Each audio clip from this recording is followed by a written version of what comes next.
On this episode of Unbillable, we talk about the government stimulus, an update on my online class, and who gets flowers from a grocery store.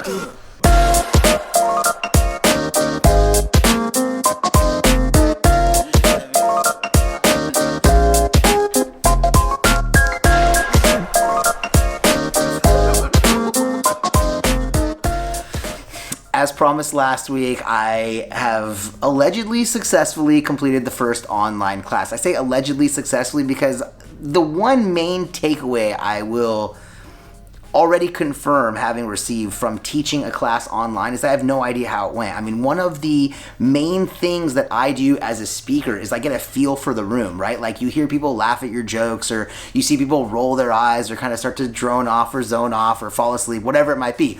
Or you see them hyper focus on their computer screen, so you know they're like playing a game or something else, right? Or like, you know, paying attention to a friend or something that isn't really class related. You can tell by body language, like the unspoken communication that takes place. Even when you're in a room with, let's say, 30 to 35, maybe even 40 students watching you, you can still see, you can see students take a deep breath or nod in agreement or shake their head no when they don't agree. You can see all that nonverbal communication. And quite frankly, although Zoom is a great tool, I mean, I actually have a really good time when I socialize with like a small group of friends on there. For a class of about 37 students, I think we had 32 people, if I'm not mistaken, signed in last night. It's a little more difficult. I mean, you got to understand, everybody's a small little square on the computer screen, and they all have their screens on mute. I think for most of them, if they could, they'd have their video sharing off as well, but I kind of required, I shouldn't say kind of, I definitely encouraged, as the professor, if you know what I mean, encourage the students to, number one, turn the camera on, number two, turn the audio off. And so as a result, I can kind of control the conversation and provide the lecture to the students. I mean, that's the reason I have, you know, all the viewers muted. The problem is when you say something that you think's funny or that should kind of elicit, let's say, a chuckle or a laugh or maybe even a groan, there's nothing. There's nothing but silence. Hopefully some of the business owners and just people in general out there have been using this time away from work to look at some of the stimulus packages that are available, things like the CARE Act or the Payroll Protection Program that are out there. Now, I just want to take a couple minutes and talk about these things to remind everybody that they are out there. Like, for example, the Payroll Protection Program, the PPP, it basically qualifies for any and all businesses. And when I say any and all businesses, I mean any business with less than 500 employees. So again, not any business, but for the most part, all the small businesses out there, all you need to do is be a business with less than 500 employees and you potentially qualify for the Payroll Protection Program. Now, this program in particular has got a lot of attention because the government's talking about loaning you money up to 2.5 times your average month of payroll for nothing. I mean, no interest, and then they're gonna forgive the loan. Think about that. They're gonna forgive a loan. That doesn't sound like a loan.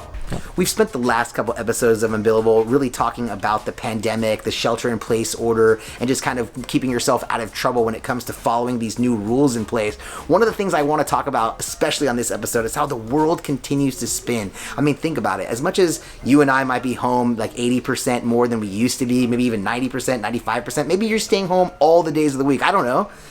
The world behind us, it kind of keeps spinning. And when I say kind of, I mean, it really does. Like, people are still having birthdays, people are still having surgeries. Birthdays and surgeries, I mean, specifically those two items, I know for a fact are still going on. Among a number of things I did not consider when it came to like the online teaching of the online class was what my background would be. Now, I should pause and say, I did think about like the virtual backgrounds. I actually thought I would be a little clever and creative and get a couple little backgrounds, which I used in the Zoom. But generally speaking, I didn't really think about what my background would look like. I was mostly worried about whether people would be able to see me and hear me. And next thing you know, I was trying to hold class from what I call my standing workstation. It's kind of more like creative workstation for me. But during the course of the class, I kind of noticed that it was dim and I moved to kind of my traditional desk, which is behind Luis.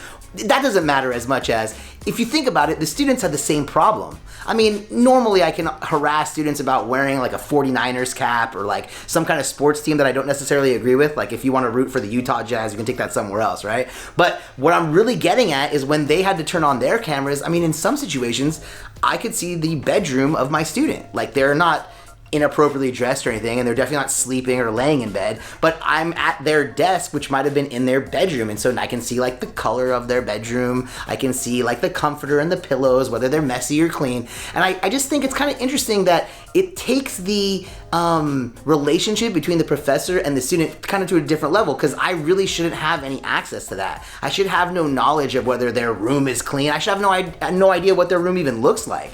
Similarly, they shouldn't know what, I guess, my office looks like. And so in a weird way, it makes like, it gives you like an insight into their existence, like what they are like outside of the classroom. But this is supposed to be the classroom. And I just found that very interesting. I wonder if it bothered the students as much as it bothered me. What would you think if your professors, maybe your professors right now or back when you were in school, what would you think if they could see into your bedroom or your home or your kitchen? I mean, I don't know, that just seemed a little intrusive for me. A loan is when someone gives you money and you have to pay it back.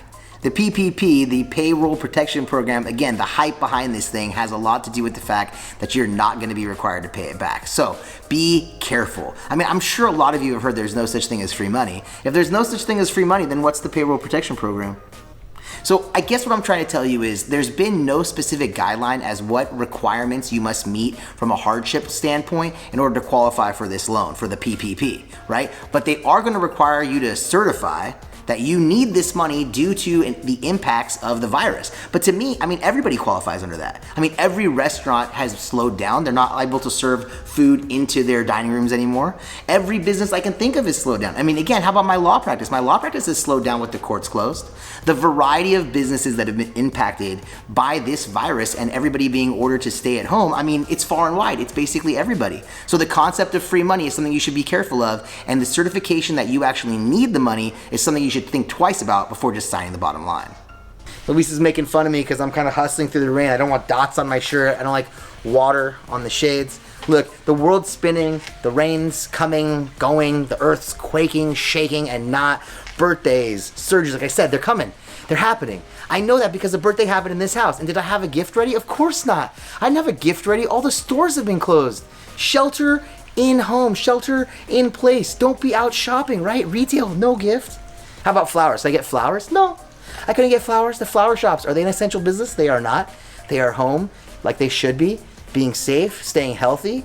So how did my birthday present go? Well, I thought I was okay. I thought I was safe. I mean, it's not like someone else could go shopping or get a present or flowers, could they? And then all of a sudden, what happened? What do you think happened? You know what happened.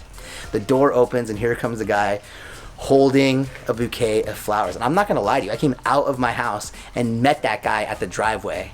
And I'm like, where do you work? Where do you work? And he's like, what? And I said, what flower shop do you work for? His answer was Albertsons. I didn't think about the grocery store. A funny thing about the online classes, when I'm in the online class, it's like I almost have to remind the students that I'm not a professor. I mean, I'm an attorney, and I think of myself as like an advocate for education. So part of my concern when it comes to the online class is making sure the students are still getting like their same value. And for me, the big concern is that all along in the 5+ years I've been teaching this class, I've never considered the book or the material or the information in the book to be the most valuable part of the class. I've always thought that you could just buy a book and read it without a professor. You don't really need a professor for a book. A book is something that you only need to sit down and read. What the professor does, in my opinion, is guide the class, guide the instruction, guide the education, fine-tune the details. And so you kind of could do that just by maybe doing some office hours, some real basic conversations when you get confused. If you really push yourself into any subject matter, you can probably teach it to yourself. So for me, when I have this class, the benefit for me has always been the interaction with the students, the ability to see things from the perspective of a young person. It kind of keeps me young, as I like to say. But what's the benefit for them? To me, it's always been access to me.